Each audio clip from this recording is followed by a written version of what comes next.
हमारे साथ श्री रघुनाथ तो किस बात की चिंता। हमारे साथ श्री रघुनाथ तो किस बात की चिंता।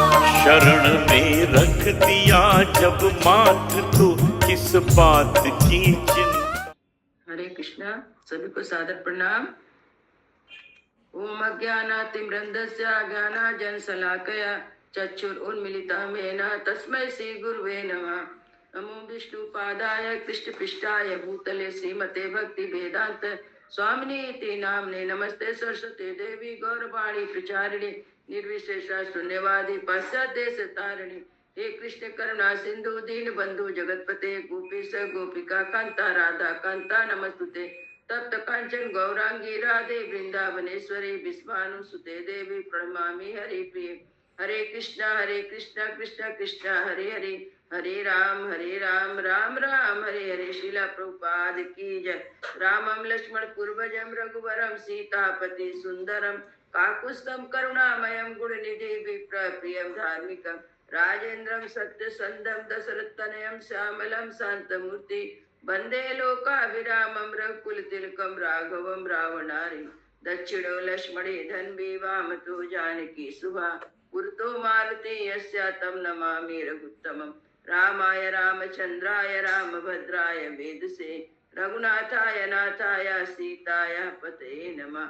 श्याम रामचंद्र की जय। पवन सुत हनुमान की जय। वाल्मीकि रामायण की जय। वाल्मीकि मुनि की जय। आज 60 अध्याय का पाठ होगा और इसके पहले का जो पाठ था उसमें था कि 59वां अध्याय में था कि विश्वामित्र के पास जो राजा त्रिशंकु थे, जो चंडाल बन गए थे, आते हैं, उनको कहते हैं कि आप मुझे शरण दीजिए, अब मैं और किसी की शरण में नहीं जाऊंगा, क्योंकि वशिष्ठ जी और उनके पुत्र जो मेरे गुरु थे उन्होंने मेरे को त्याग दिया। तब उसकी बात सुनकर विश्वामित्र कहते हैं कि बस तुम्हारा स्वागत है, मैं जानता हूँ तुम बड़े धर्मात्मा हो, डरो मत, मैं तुम्हें शरण दूंगा और तुम्हारे यज्ञ में सहायता करने के लिए समस्त ऋषि मुनियों को आमंत्रित करूंगा। फिर तुम आनंद पूर्वक यज्ञ करना और इसी शरीर से जो तुम्हें नवीन शरीर प्राप्त हुआ है, इसी शरीर से तुम स्वर्गलोक को जाओगे। ऐसा कहते हैं।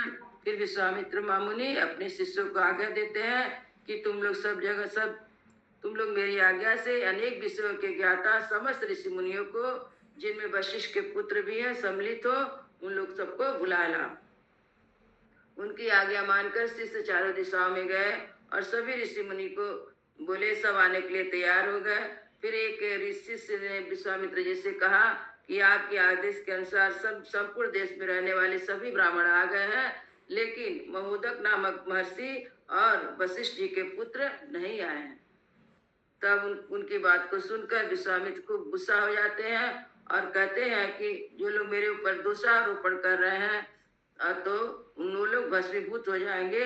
ऐसा करके फिर विश्वामित्र चुप हो जाते हैं। अब 60वां अध्याय में है। अब विश्वामित्र का ऋषि से त्रिशंकु का यज्ञ कराने के लिए रोज जब जितना ऋषि आए तो उनसे बोलते यज्ञ करिए। ऋषियों द्वारा यज्ञ का आरंभ, त्रिशंकु का सशरीर गमन, इंद्र द्वारा स्वर्ग से उनके गिराए जाने पर क्षुब्ध हुए विश्वामित्र नूतन देव स्वर्ग के लिए उद्योग, फिर देवताओं के अनुरोध से उनका इस कार्य से विरक्त होना। फिर विश्वामित्र सब ऋषियों के द्वारा यज्ञ कराते हैं और उनको जो त्रिशंकु थे उनको स्वर्ग में भेज देते हैं।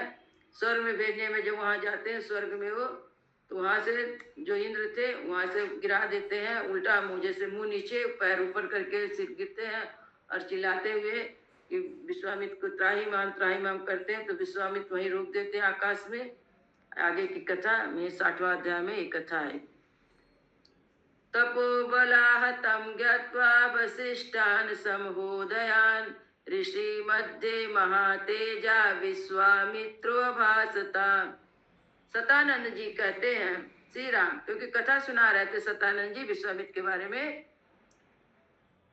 श्री राम महोदय सहित वशिष्ठ के पुत्रों को अपने तप बल से नष्ट हुआ जान महातेजस्वी विश्वामित्र ने ऋषियों के बीच में इस प्रकार कहा, क्योंकि उन्होंने श्राप दिया था महोदय जो ऋषि ने आए थे और बस विश्वामित्र के पुत्रों को, अयमिच्छा कुदाय दात्रिशंकुरीति विश्रुता धर्मिष्ठा वधन्यश्चा माम चैव शरणं गता। मुनिश्रो, यह इच्छाकु वंश में उत्पन्न राजा त्रिशंकु है। ये विख्यात नरेश बड़े धर्मात्मा और दानी रहे हैं तथा इस समय मेरी शरण में आए हैं। स्वेनानेन शरीरेण देवलोक जिगीषया यथायं स्वशरीरे देवलोकं गमिष्यति तथा परवर्तयामि यज्ञे भवद्विस्मया सह। इनकी इच्छा है कि मैं अपने इस शरीर से देवलोक पर अधिकार प्राप्त करूं, अतः आप लोग मेरे साथ रहकर ऐसे यज्ञ का अनुष्ठान करें जिससे इन्हें इस शरीर से देवलोक की प्राप्ति हो सके। विश्वामित्र वचा श्रुत्वा सर्व एव महर्षया ऊचु समेता सहसा धर्मज्ञा धर्म संहिता अयम कुशिका दायादो मुनि परम कूपने यदा क्वाचनम समगेता कार्यम न संशया। विश्वामित्र जी की यह बात सुनकर धर्म को जानने वाले सभी महर्षियों ने सहसा एकत्र होकर आपस में धार्मिक परामर्श किया। ब्राह्मणों, कुशिक पुत्र विश्वामित्र बड़े क्रोधी हैं। ये जो बात कह रहे हैं उसका ठीक तरह से पालन करना चाहिए, इसमें संशय नहीं है। अग्निकल्पो हि भगवान शापम दास्यति रोषता तस्मात् प्रवर्तयताम यज्ञा शरीरे तथा दिवि गच्छेत इच्छाकुधायादो विश्वामित्र सतेजसा। हे भगवान, विश्वामित्र के अग्नि के समान तेजस्वी है, यदि इनकी बात नहीं मानी गई तो रोषपूर्ण शाप दे देंगे। इसलिए ऐसे यह कार्य करना चाहिए जिससे विश्वामित्र के तेज से ये इच्छाकु नंदन त्रिशंकु जो शरीर स्वर्ग में जा सके। ब्राह्मण लोग आपस में विचार करते हैं कि विश्वामित्र बहुत क्रोधी है, जो कह रहे हैं हम लोग को मान के यज्ञ शुरू करना चाहिए। तथा प्रवर्तयाम यज्ञा सर्वे समितिष्ठता एवं मुक्ता महर्षया संजहुस्ताः क्रिया तथा। इस तरह विचार करके उन्होंने सर्वसम्मति से निश्चय किया यज्ञ आरंभ किया जाए। ऐसा निश्चय करके महर्षि ने उस समय अपना अपना कार्य आरंभ किया। यागश्चा महातेजा विश्वामित्रो अभवत् क्रतो ऋतिविजाश्चानुपूर्वेण मंत्र व मंत्र कोविदा चक्रु सर्वाणि कर्माणि यथा कल्प यथा विधि। महातेजस्वी विश्वामित्र स्वयं उस यज्ञ में याजक हुए, फिर क्रमशः उनके मंत्र वेता ब्राह्मण ऋत्विज हुए। उन्होंने कल्प शास्त्र के अनुसार विधि और मंत्र उच्चारण पूर्वक सारे कार्य संपन्न किए। तथा कालेन महता विश्वामित्रो महातपा चकारं वाहनं तत्रा भागार्थं सर्वदेवताः नभ्यागमस्तथा तत्रा भागार्थं सर्वदेवताः। तदंतर बहुत समय तक यत्न पूर्वक मंत्र पाठ करके महातेजस्वी विश्वामित्र ने अपना अपना भाग ग्रहण करने के लिए संपूर्ण देवताओं का आह्वान किया, परंतु उस समय वहां भाग लेने के लिए उस समय कोई देवता नहीं आए। तथा कोपसमाविष्टो विश्वामित्रो महामुनि सुश्रुमुध्यम सक्रोधा त्रिशंकुम इदम अब्रवीत। इससे महामुनि विश्वामित्र को बड़ा क्रोध आया। उन्होंने शुआ उठाकर रोष के साथ राजा त्रिशंकु से इस प्रकार कहा, पश्चिमे तब वीर्यं स्वर्जितस्य नरेश्वरा ऐसा त्वं स्वशरीरेण नयामि स्वर्गमोजसा। नरेश्वर, तुम मेरे द्वारा उपार्जित तपस्या का बल देखो, मैं तुम्हें अपनी शक्ति से शरीर सशरीर स्वर्ग में पहुंचाता हूँ। दुष्प्रापम स्वशरीरे स्वर्गम गच्छ नरेश्वरा स्वार्जित किंचित दप्यस्ति मया ही तब साफलम राजन त्वं तेजसा तस्या सशरीरे दिवि वजा। राजन, अब तुम अपने इस शरीर के साथ ही तुम दुर्लभ स्वर्गलोक को जाओ। नरेश्वर, यदि मैंने तपस्या का कुछ भी फल प्राप्त किया है तो उसके प्रभाव से तुम सशरीर स्वर्गलोक को जाओ। उतवाके मुने तस्मिन् सशरीरे नरेश्वरा दियो जगाम काकुस्ता मुनिना पश्यताम तथा। फिर श्री राम विश्वामित्र मुनि के इतना कहते ही राजा त्रिशंकु सब मुनियों को देखते देखते उस समय अपने शरीर के साथ ही स्वर्गलोक को चले गए। स्वर्गम गता दृष्ट्वा त्रिशंकु पाक शासना सा सर्वे सुरगणेरिदम वचनम अब्रवीत। त्रिशंकु को स्वर्ग में पहुंचा हुआ देख समस्त देवताओं के साथ इंद्र ने उन्हें इस प्रकार कहा। त्रिशंकु गच्छ भूयस्तो नासी स्वर्ग कितालया गुरु सापहतो मूढ़ा पत भूमि मवांसिरा। त्रिशंकु तू फिर यहाँ से लौटकर जा, तेरे लिए स्वर्ग में स्थान नहीं है। तू गुरु के साप से नष्ट हो चुका है, नीचे मुंह किए हुए पृथ्वी पर जा गिरा। एवं मुक्तो महेंद्रेणा त्रिशंकु रपतात् पुनः विक्रोस्मान स्त्रीहिति विश्वामित्र तपोधना। इंद्र का इतना कहते ही राजा त्रिशंकु तपोधन विश्वामित्र को पुकार कर त्राहि माम की रट लगाते हुए पुनः स्वर्ग से नीचे गिरा। तच्छुत्वा वचनम तस्या क्रोशामानस्य कौशिका रोष महार्यत तीव्रा तिष्ठम तिष्ठति चाब्रवीत। चीखते चिल्लाते हुए त्रिशंकु की करुण पुकार सुनकर कौशिक मुनि को बड़ा क्रोध हुआ। वे त्रिशंकु को बोले, राजन वही ठहर जा। उसके ऐसा कहने पर त्रिशंकु बीच में ही लटक रहे। ऋषि मध्ये च तेजस्वी प्रजापति रिवाम परा सृजनम दक्षिणा मार्गम सप्तर्षिना परम पुनि नक्षत्र वंशम परम सृजत क्रोधामुजितम। तत्पश्चात तेजस्वी विश्वामित्र ने ऋषि मंडल के बीच दूसरी प्रजापति के समान दक्षिण मार्ग के लिए सप्त ऋषियों की सृष्टि की और क्रोध में भरकर उन्होंने नवीन नक्षत्रों का निर्माण किया। दक्षिणाम दिशमासस्या दक्षिणे मध्य महायसा मृग सृष्ट्वा नक्षत्र वंशम च क्रोधेन कलुषीकृता। अन्यम इंद्रम करिष्यामि लोको वा स्यादम इंद्र का दैवतानपि च क्रोधा कोपायत् देवतान्यप्य सा क्रोधा द्रष्टुम समुपचक्रमे। वे महायशस्वी मुनि क्रोध से कलुषित हो दक्षिण दिशा में ऋषि मंडल के बीच नूतन नक्षत्र माला की सृष्टि करके विचार करने लगे कि मैं दूसरे इंद्र की सृष्टि करूंगा अथवा मेरे द्वारा रचित स्वर्गलोक बिना इंद्र के ही रहेगा। ऐसा निश्चय करके उन्होंने क्रोध पूर्वक नूतन देवताओं की सृष्टि आरंभ कर दी। तथा परम संभ्रांता सरसी संगा सुरासुरा विश्वामित्रु महात्मानुचुसानुयम वचा। इससे समस्त देवता ऋषि समुदाय बहुत घबराए। सभी वे आकर महात्मा ब्रह्मा जी से अपनी विनय पूर्वक बोले, अयम राजा महाभागा गुरु साप परिच्यता सशरीरो दिवाया तुम नाहर्यत्य तपोधना।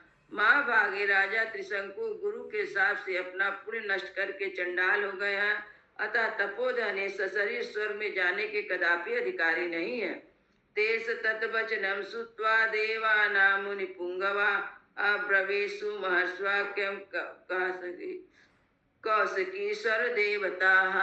उन देवताओं की बात सुनकर मुनिवर कौशिकी ने संपूर्ण देवताओं से परम उत्कृष्ट वचन कहा। सशरीरम भद्रे वस्त्रिशंकरस भूपते आरूढ़ प्रतिज्ञाम नानृतम कर्तुम उत्सहे।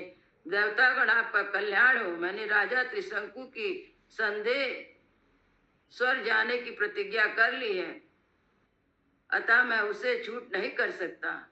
स्वर्गस्तु सशरीरस्सा त्रिशंगोरस्य शाश्वता नक्षत्राणि च सर्वाणि मामकानि ध्रुवाण्यथा। नक्षत्राणि च सर्वाणि मामकानि ध्रुवाण्यथा। यावत् लोका धारयन्ति तिष्ठन्त्येतानि सर्वसा यथा कृतानि सुरा सर्वे धनुज्ञातुमार्यता। इन महाराज त्रिशंकु को सदा स्वर्गलोक का सुख प्राप्त होता रहे। मैंने जिन नक्षत्रों का निर्माण किया है वे सब सदा मौजूद रहे। जब तक संसार है तब तक वे सभी वस्तुएं जिनकी मेरे द्वारा सृष्टि हुई सदा बनी रहे।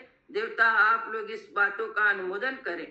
एवं मुक्तासुरा सर्वे प्रतुमुचु मुनि पुंगवा एवं भवतु भद्रं ते तिष्ठन्ति गीतानि सर्वसा गगने तानि एकानि वैश्वानरपथां वै नक्षत्राणि मुनिश्रेष्ठा तेषु ज्योतो सुज्वलन् आवाकशिरा स्त्री शंकुः तिष्ठं त्वम् अमरसन्निभम् अनुष्यन्ते चैतानि ज्योतिषे निपसत्तमा कृतार्थं कीर्तिमन्ते च स्वर्गलोकगतं यथा।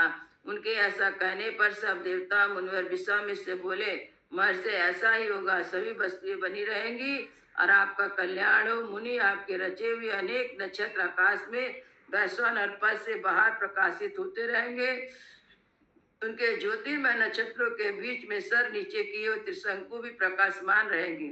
वहां उनकी स्थिति देवताओं के समान होगी। सभी नक्षत्र इसके तार तर यशस्वी निपश्रेष्ठ स्वर्गीय पुरुष की भांति अनुसरण करते रहेंगे। विश्वामित्र धर्मात्मा सर्वदेव तुष्टता ऋषि मध्य महातेजा बाढ़ मित्वा देवता। इसके बाद संपूर्ण देवताओं ने ऋषियों के बीच में ही महातेजस्वी धर्मात्मा विश्वामित्र मुनि की स्तुति की। इसे प्रसन्न होकर उन्होंने बहुत अच्छा कहकर देवताओं का अनुरोध स्वीकार कर लिया। ततो देवा महात्मानो ऋष्यस्या तपोधना जंगुम यथागतां सर्वे यज्ञ शासनते नरोत्तमा। नर से श्री राम, सतानंद जी बोले हैं, नर से श्री राम तदंतर यज्ञ समाप्त होने पर सब देवता तपोधन ऋषि जैसे आए थे उसी प्रकार चले गए, अपने अपने स्थान को लौट गए। इत्यर्थे श्रीमद् रामायणे वाल्मीकि आदि का बाल कांडे षष्ठीतमा सर्गा। इस प्रकार श्री वाल्मीकि निर्मित आर्ष रामायण आदि का के बाल कांड में 60वां सर्ग पूरा हुआ। मंगल भवनय मंगलहारी प्रभु सो दशरथ अजिर बिहारी दीन दयाल बिरदु संभारी हरहु नाथ मम संकट वारी। राम सिया राम जय जय राम, राम सिया राम जय जय राम। सियावर रामचंद्र की जय, पवन सुत हनुमान की जय, सभी संतन की जय, सभी भक्तन की जय। जय जय सीताराम।